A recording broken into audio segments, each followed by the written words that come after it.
ലോകത്തിലെ ഏറ്റവും അടുത്ത അയൽക്കാരെന്ന് നമ്മൾ വിശേഷിപ്പിച്ചിരുന്ന രണ്ട് രാജ്യങ്ങളാണ് അമേരിക്കയും കാനഡയും. പക്ഷേ ഇപ്പോൾ കാര്യങ്ങൾ അത്ര സ്മൂത്ത് അല്ല. വടക്കേ അമേരിക്കൻ ആകാശത്ത് ഇപ്പോൾ യുദ്ധവിമാനങ്ങളുടെ മുഴക്കം മാത്രമല്ല, നയതന്ത്ര യുദ്ധത്തിന്റെ ഇടിമുഴക്കം കൂടിയാണ് കേൾക്കുന്നത്. ലോകത്തിലെ ഏറ്റവും അത്യാധുനിക F-35 സ്റ്റെൽത്ത് ഫൈറ്റർ ജെറ്റ്സിനെ ചൊല്ലി അമേരിക്കയും കാനഡയും തമ്മിൽ വലിയൊരു കൊമ്പുകോർക്കൽ നടക്കുകയാണ്. നിങ്ങൾ വിമാനം വാങ്ങിയില്ല എങ്കിൽ നിങ്ങളുടെ ആകാശം ഞങ്ങൾ ഭരിക്കുമെന്ന രീതിയിൽ അമേരിക്ക ഒരു കടുത്ത മുന്നറിയിപ്പ് നൽകി കഴിഞ്ഞു. ഇത് കാനഡയെ സഹായിക്കാനാണോ അതോ അവരുടെ പരമാധികാരത്തിന് മേലുള്ള കടന്നുകയറ്റമാണോ? എന്താണ് ഈ F-35 വിവാദം? നമുക്ക് വിശദമായി പരിശോധിക്കാം. ആദ്യം നമുക്ക് ഇതിന്റെ ബാക്ക്ഗ്രൗണ്ട് ഒന്ന് നോക്കാം. ലോക്ഹീഡ് മാർട്ടിൻ നിർമ്മിക്കുന്ന F-35 ലൈറ്റ്നിംഗ് 2 വാങ്ങാൻ കാനഡ തീരുമാനിച്ചത് ഇന്നോ ഇന്നലെയോ അല്ല. 10 വർഷത്തിലേറെയായി ഇതിനെക്കുറിച്ച് ചർച്ചകൾ നടക്കുന്നുണ്ട്. നോറാഡ്, അതായത് north American aerospace defence command എന്ന സുരക്ഷാ കരാറിന്റെ ഭാഗമായിട്ടാണ് കാനഡ 88 പുതിയ F-35 വിമാനങ്ങൾ വാങ്ങാൻ തീരുമാനിച്ചത്. പക്ഷെ പ്രശ്നം തുടങ്ങിയത് എവിടെയാണെന്നല്ലേ? പണം തന്നെയാണ്. ആദ്യം $19 ബില്യൺ വിചാരിച്ചിരുന്ന ഈ പ്രൊജക്ട് ഇപ്പോൾ $27.7 ബില്യൺ എത്തി നിൽക്കുകയാണ്. ഈ ഭീമമായ തുക കാനഡയുടെ ഇക്കണോമിയെ ബാധിക്കുമെന്ന് അവിടുത്തെ പുതിയ പ്രധാനമന്ത്രി മാർക്ക് കാർണി വിശ്വസിക്കുന്നു. ഒരു മുൻ സെൻട്രൽ ബാങ്കർ കൂടിയായ കാർണിക്ക് വെറുതെ പണം വാരിയെറിയുന്നതിനോട് താല്പര്യമില്ല. ഇതാണ് വാഷിംഗ്ടണിനെ ചൊടിപ്പിച്ചിരിക്കുന്നത്.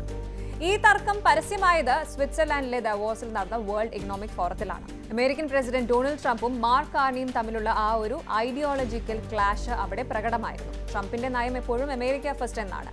കാനഡ ഈ കരാറിൽ നിന്ന് പിന്മാറിയാൽ അത് അമേരിക്കയുടെ പ്രതിരോധ വ്യവസായത്തിന് വലിയൊരു തിരിച്ചടിയാകും. അതുകൊണ്ട് തന്നെ അമേരിക്ക വളരെ അഗ്രസീവായ ഒരു നിലപാടാണ് സ്വീകരിച്ചിരിക്കുന്നത്. കാനഡയിലെ അമേരിക്കൻ അംബാസിഡർ പീറ്റ് ഹോക്സ്ട്ര പറഞ്ഞത് ഞെട്ടിക്കുന്ന ഒരു കാര്യമാണ്. കാനഡയ്ക്ക് സ്വന്തം ആകാശം സംരക്ഷിക്കാൻ ശേഷിയില്ലെങ്കിൽ അമേരിക്കൻ വ്യോമസേന നേരിട്ട് അങ്ങോട്ട് എത്തുമെന്നാണ് അദ്ദേഹം പറഞ്ഞത്. ഒരു സ്വതന്ത്ര രാജ്യത്തിന്റെ ആഭ്യന്തര കാര്യങ്ങളിൽ അമേരിക്ക നടത്തുന്ന ഈ ഒരു ഇടപെടൽ കാനഡയിൽ വലിയ പ്രതിഷേധത്തിന് കാരണമായിട്ടുമുണ്ട്. എന്തിനാണ് അമേരിക്ക ഈ വിമാനങ്ങളുടെ കാര്യത്തിൽ ഇത്ര നിർബന്ധം പിടിക്കുന്നത് എന്നൊന്ന് നോക്കാം. ഈ F-35 എന്നത് വെറും ഒരു ഫൈറ്റർ ജെറ്റ് മാത്രമല്ല, അതൊരു ഫ്ലൈയിങ് കമ്പ്യൂട്ടർ ആണ് എന്നും കൂടി പറയണം. റഡാറുകളിൽ പെടാത്ത സ്റ്റെൽത്ത് ടെക്നോളജി, കിലോമീറ്ററുകൾക്ക് അപ്പുറമുള്ള ശത്രുവിനെ തിരിച്ചറിയാനുള്ള സെൻസറുകൾ എന്നിവ ഇതിന്റെ പ്രത്യേകതയാണ്.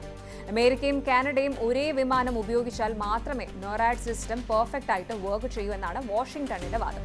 പക്ഷെ മാർക്ക് കാർണി ചോദിക്കുന്നത് മറ്റൊന്നാണ്. ഈ വിമാനങ്ങളുടെ അറ്റകുറ്റപ്പണികൾക്കായി മാത്രം കാനഡ ഇനിയും എത്ര കോടികൾ ചിലവാക്കേണ്ടി വരും? അതായത് രാജ്യത്തിന്റെ വികസനത്തിന് ഉപയോഗിക്കേണ്ട പണം ഇങ്ങനെ ആയുധങ്ങൾക്കായി കളയണോ എന്നതാണ് കാനഡയിലെ പ്രധാന ചർച്ച. സ്വന്തം അതിർത്തി കാക്കാൻ മറ്റൊരു രാജ്യത്തിന്റെ വിമാനങ്ങളെ ആശ്രയിക്കേണ്ടി വരുന്നത് ഏത് രാജ്യത്തെ സംബന്ധിച്ചും ഒരു ഇൻസൾട്ടാണ്.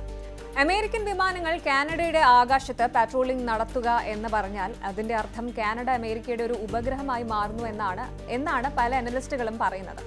ഇനി ഇത് കാനഡയ്ക്ക് മാത്രമല്ല, മറ്റെല്ലാ നേറ്റോ രാജ്യങ്ങൾക്കും ഒരു മുന്നറിയിപ്പാണ്. അമേരിക്കൻ താൽപര്യങ്ങൾക്ക് വിരുദ്ധമായി പ്രവർത്തിച്ചാൽ സൈനികമായും സാമ്പത്തികമായും സമ്മർദ്ദം ചെലുത്താൻ വാഷിംഗ്ടൺ മടിക്കില്ല എന്ന മെസ്സേജാണ് ഇവിടെ നൽകുന്നത്.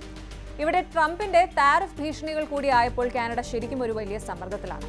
F-35 വിവാദം കാനഡയും അമേരിക്കയും തമ്മിലുള്ള ബന്ധത്തിലെ പുതിയൊരു പരീക്ഷണ ഘട്ടമാണ് എന്ന് പറയണം.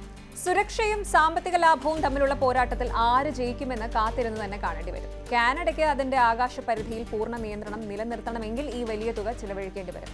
മറിച്ചാണെങ്കിൽ അമേരിക്കൻ യുദ്ധവിമാനങ്ങളുടെ നിഴലിൽ കഴിയേണ്ടി വരുന്ന ഒരു സാഹചര്യം അവർക്ക് നേരിടേണ്ടി വരും. ഒരു രാഷ്ട്രത്തിന്റെ ആത്മാഭിമാനവും സുരക്ഷയും തമ്മിലുള്ള ഈ നേർത്ത നൂൽപാലത്തിലൂടെയുള്ള യാത്ര വടക്കേ അമേരിക്കൻ രാഷ്ട്രീയത്തിന്റെ ഭാവി നിർണ്ണയിക്കും. അപ്പോൾ കാര്യങ്ങൾ ഇങ്ങനെയൊക്കെയാണ്. അയൽക്കാർ തമ്മിലുള്ള ഈ ഒരു ആകാശപ്പോര് എവിടെ ചെന്ന് നിൽക്കുമെന്ന് കണ്ടു തന്നെ അറിയണം.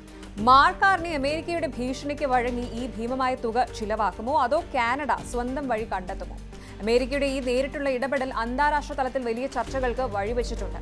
സുരക്ഷയും ഒരു രാജ്യത്തിന്റെ ആത്മാഭിമാനവും തമ്മിലുള്ള ഈ പോരാട്ടത്തിൽ ആര് ജയിക്കുമെന്ന് നമുക്ക് കാത്തിരുന്ന് കാണാം. അയൽക്കാർ തമ്മിലുള്ള ഈ ഒരു ആകാശപ്പോര് കേവലം വാക്പോരിൽ ഒതുങ്ങുമോ അതോ ഗുരുതരമായ സാമ്പത്തിക ഉപരോധങ്ങളിലേക്ക് നീങ്ങുമോ എന്നതും ലോകം ഉറ്റുനോക്കുകയാണ്. കൂടുതൽ വാർത്തകൾക്ക് News 18 Keralam YouTube channel subscribe ചെയ്യുക.